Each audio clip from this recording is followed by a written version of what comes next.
আবার এই 25,000কেই পরীক্ষায় বসতে হবে? 2016-র অংশগ্রহণকারীরাই পরীক্ষায় বসতে পারবেন? যোগ্যদের, অর্থাৎ যোগ্য যারা, অনেক প্রশ্ন উঠে আসছে গতকালের রায় নিয়ে।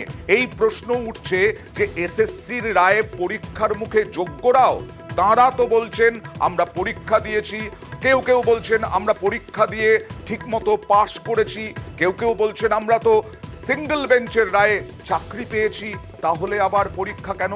কথা বলবো প্রতিনিধি অর্ণবের সঙ্গে। অর্ণব, কি প্রশ্ন উঠছে এই বিষয়ে, যেটা সবাই জানতে চাইছেন এই মুহূর্তে?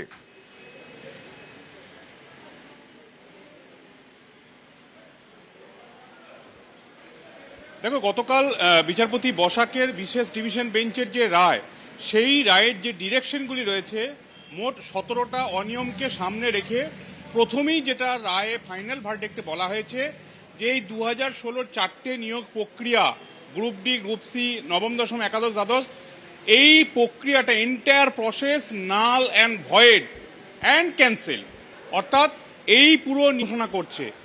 এখানেই একটা গ্রে এরিয়া বা ধোঁয়াশময় জায়গা সামনে আসছে। একাংশ আইনজীবী তারা বলছেন যে ওএমআর 30 লাখ ওএমআর, সেই ওএমআর গুলো নতুন করে মূল্যায়ন করা, অর্থাৎ নতুন করে স্ক্যান করে তার নাম্বারগুলোকে নিয়ে নতুন করে একটা ডেটা চার্ট তৈরি করা, এবং সেখানে যে কাটাম মার্কস নামবে সেই অনুযায়ী তার যা রেশিও এসএসসি রুল অনুযায়ী পরবর্তী নিয়োগ প্রক্রিয়া, অর্থাৎ তারপরে হবে interview, personality test, document verification, counselling, এই পরবর্তী পর্যায়গুলো হবে, অর্থাৎ কোনো রিটিন পরীক্ষা বসতে হবে না। কিন্তু আইনজীবীদের একটা বড় অংশ বলছে না, একটা এন্টায়ার প্রসেস যখন 17টা অনিয়ম খুঁজে পাওয়ার পর নাল অ্যান্ড ভয়েড এবং সেটা ক্যান্সেল করছে, তাহলে ওই অবৈধ নিয়োগ প্রক্রিয়ার যে ওএমআর, সেই ওএমআরটাকে কেন মান্যতা দিতে যাবে এসএসসি নতুন নিয়োগ প্রক্রিয়ায়? এবং এই জায়গায় কিন্তু বলা আছে ফ্রেশ রিক্রুটমেন্ট প্রসেস, এবং ফ্রেশ রিক্রুটমেন্ট প্রসেসে ওএমআর এর ইভ্যালুয়েশনটা কিরকম হবে, যারা যে সংস্থা ওএমআর ইভ্যালুয়েশন করবে সেটা যেন নাইসা কমিউনিকেশনের মতো আর না হয়, বন্ধ দরজার মধ্যে একটা টেন্ডার দিয়ে দিলাম, একটা পিক অ্যান্ড চুজ করলাম, স্বজন পোষণ করে নিল, সেটা যেন না হয়। সেটার প্রপার ফোরামে, অর্থাৎ ওপেন টেন্ডার হতে হবে, সেখানে অনেকে দরপত্র আহ্বান করবে, দরপত্র জমা দেবে, তার ভিত্তিতে হবে, তার স্ট্যান্ডার্ড মার্কটা বলে দেওয়া হয়েছে। অর্থাৎ এই আইনজীবীদের একটা বড় অংশ বলছে ফ্রেশ রিক্রুটমেন্ট মানে যাদের চাকরি বাতিল হয়েছে সেটা যোগ্য হতে পারে, অযোগ্য হতে পারে, প্রত্যেককে ফের লিখিত পরীক্ষা বসতে হবে। এবং জালিয়াতি নিয়ে যে প্রশ্ন উঠছে, সেই জালিয়াতি করা হয়েছে নায়েসার পক্ষ থেকে, এরকমটাই তো অভিযোগ। তাহলে তাদেরকে দিয়েই, তাদের ওএমআর এর ভিত্তিতেই যোগ্যরা আবার চাকরি পাবেন কেন? তাই যোগ্যদেরকে নতুন করে বসতে হবে, শুধু নতুন করে বসতে হবে না, নতুন টেন্ডার ডাকতে হবে, দরপত্র দিতে হবে। তাই তো বলছেন বিকাশ রঞ্জন ভট্টাচার্য, সিপিআইএম নেতা, আইনজীবী। ওই সময়ে যখন বিজ্ঞাপন হয়েছিল নিয়োগের জন্য, যারা দরখাস্ত করেছিলেন তারাই আবার নতুন করে ওএমআর পরীক্ষার মধ্য দিয়ে নির্বাচনী প্রক্রিয়ায় আসবেন। তার মধ্য দিয়েই সঠিক যোগ্যতা এবং অযোগ্যতার নির্ণয় হবে। কে যোগ্য কে অযোগ্য ঠিক করার পদ্ধতি কি? সুপ্রিম কোর্ট ইতিপূর্বে বহু মামলায় রায় দিয়েছে, এইরকম ব্যাপক দুর্নীতি হলে যোগ্যতা অযোগ্যতার কোনো প্রশ্ন নেই, সবটাই বাতিল। এবার চলে যাব আরো একবার অর্ণবের কাছে। অর্ণব, তার মানে 2016-তে যারা বসেছিলেন পরীক্ষায় তারাই বসবেন, মানে যোগ্য বা অযোগ্য, যোগ্যরাই বসতে পারবেন পরীক্ষায়?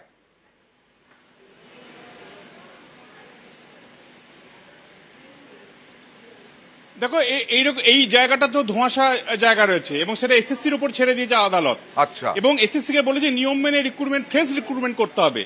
কাজেই যোগ্যরা লিখিত পরীক্ষার মাধ্যমে আসবে কিনা, এইটা যেমন একটা পরিষ্কার করার জায়গা, ক্লিয়ার করার জায়গা, আইনজীবীদের একাংশ বলছেন। এবং তারা বলছেন এটা শুধু তাই নয়, অনেকে 5 বছর, কেউ 4 বছর চাকরি করেছেন, অনেকের ওভার এজ হয়ে গিয়েছে। এই ওভার এজ যারা পরীক্ষায় বসলেন, সেই পরীক্ষাটা এসএসসির অনিয়মের কারণে বাতিল হলো, তারা তো একটা সুযোগ পাবেন।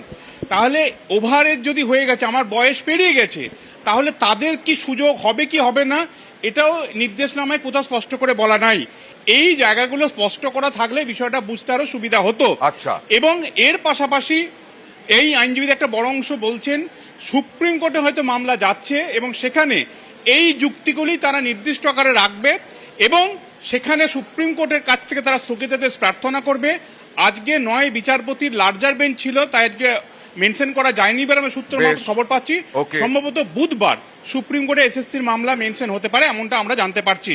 কিন্তু দুখানা বিষয়, নতুন করে যোগ্য যারা চাকরি হলেন তাদের লিখিত পরীক্ষার মাধ্যমে আবার নতুন জিরো থেকে শুরু করতে হবে কিনা, এই প্রশ্ন দেয় আদৌ দেয় কিনা সেদিকেই অপেক্ষা করতে হবে। কিন্তু এই আলোচনা, এই প্রশ্ন অনেকের মনেই ঘুরপাক খাচ্ছে। আরো এক আইনজীবী অনিন্দ লাহিড়ী, তিনি কি বলছেন দেখুন। পুরো জিনিসটাই আবার প্রথম জিরোর থেকে শুরু হবে, অ্যাডভার্টাইজমেন্ট হবে এবং অ্যাডভার্টাইজমেন্টের পরিপ্রেক্ষিতে যা যা যেরকম ক্রাইটেরিয়া আছে সবাই যদি অংশগ্রহণ করে তাহলে তারা হবে, তাদের হবে নিউ রিক্রুটমেন্ট যেরকম হয় সবাইকেই শুরু করতে হবে। আজকের দিনে এই জাজমেন্ট আদা বলছেন যে আমরা তো পরীক্ষা দিয়েই সুযোগ পেয়েছিলাম, চাকরি পেয়েছি, আবার কেন পরীক্ষা দিতে যাব, সেই নিয়ে প্রশ্ন তুলছেন তারা। যে বিচারপতি নিজেই ভাগ করে দিয়েছেন কাদেরকে টাকা ফেরত দিতে হবে। তো একটা টিমে যদি 10 জন থাকে, 6 জনকে টাকা ফেরত দিতে হয়, এটুকু বোঝা যায় 4 জন কিন্তু যোগ্য ক্যান্ডিডেট। তাহলে একটা ন্যাচারাল জাস্টিস আছে যাতে যোগ্যরা কোনো শাস্তি না পায়। আজকে কিন্তু যোগ্যরা শাস্তি পেয়ে গেল। বলা হচ্ছে যারা যোগ্য তারা পুনরায় প্যানেল হলে তারা চাকরি থাকবে, কিন্তু এখানে অনেকগুলো টেকনিক্যাল বিষয় আছে। ইন্টারভিউ থেকে শুরু করে রেশিও মেনটেন থেকে শুরু করে নন জয়নিং সিট থেকে শুরু করে অনেক কিছু বিষয় আছে। যারা শেষের ফেজ থেকে চাকরি পেয়েছে, যোগ্য হিসেবে চাকরি পেয়েছে, হয়তো দেখা যাবে নন জয়নিং সিটের জন্য সে চাকরিটা পেয়েছিল, আজকে যদি পুনরায় গঠন হয় সে কিন্তু যোগ্য হিসেবে থাকা সত্ত্বেও পুনরায় যদি প্যানেল গঠিত হয় চাকরি নাও থাকতে পারে। পুনরায় প্যানেল কিভাবে গঠন হবে তার নির্দিষ্ট দিক নির্দেশ কিন্তু আমরা কোর্টের রায়ে পাইনি। আমাদের বারবার অনুরোধ, যেখানে যোগ্য অযোগ্য বিচারপতির রায়ে নির্ধারণ করা সম্ভব হচ্ছে সেখানে যোগ্যদের ওপর কেন এই অবিচারটা শুরু হলো? নিয়োগ দুর্নীতি